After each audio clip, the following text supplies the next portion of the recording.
Welcome to homework. Now, in this problem, we have a half circle, a beam that describes is bent into a half circle. It's cantilevered at this one end, and then there's applied load at the other end. Now, they want us to calculate the shear, the normal force and shear force, and the moment in the curved drive as a function of theta. So we have theta, and I'm going to measure from here, from the positive x-axis. And so this is the angle theta. The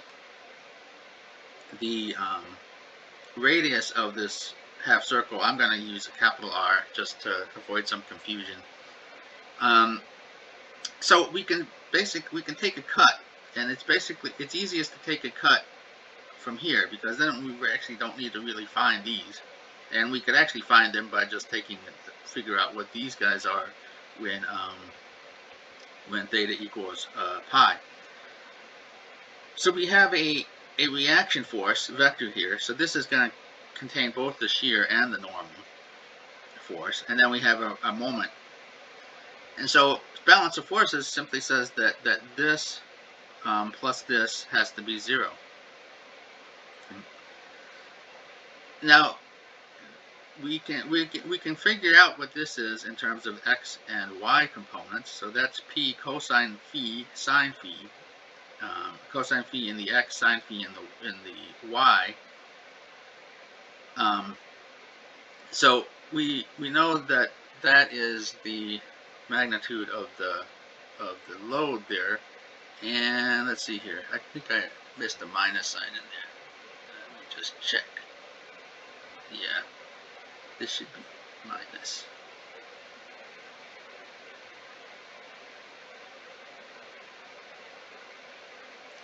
Where is it?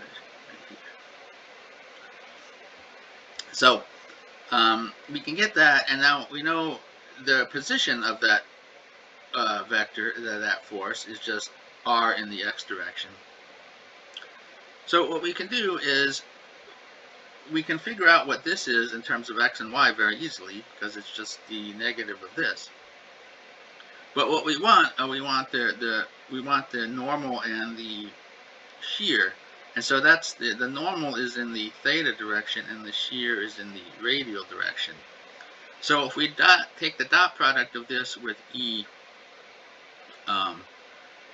with the radial unit vector, which is given by this, and here's the circumferential or tangential unit vector. So we dot this with this vector, and then with this vector, and we'll get this is the shear, and this is the normal. Now we can then take the take moments, and I'm going to take moments about this point here, just because it's easiest. It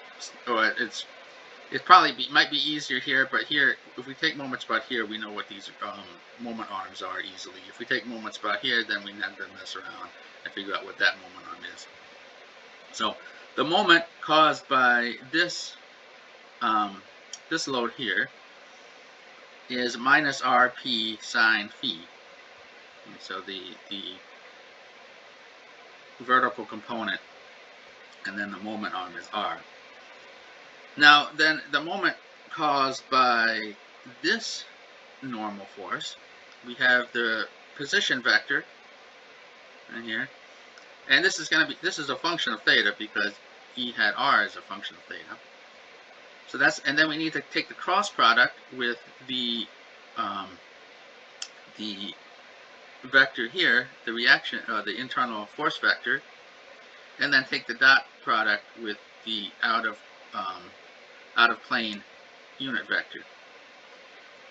And finally, we need to take, let's see, I don't think, yeah, this should be, not sure why I called this M2, but I did later on. So, and then minus M2.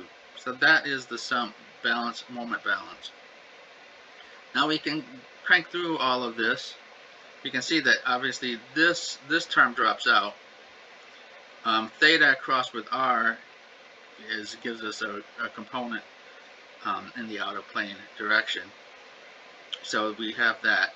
And so in the end, this becomes minus rp sine phi plus r n theta minus m2 equals 0. Now, we can take the dot products of this, and then this and this, and we'll get that the shear force is given by this expression, which we can use some trig identities to reduce that. And the normal force is given by this expression, and again we can use some trig identities to reduce that.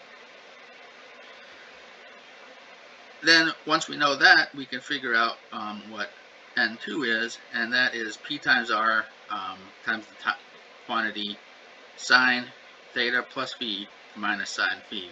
So we just plug this into here and then solve for this, and this is the expression for the moment, the internal moment as a function of theta, and obviously also a function of phi.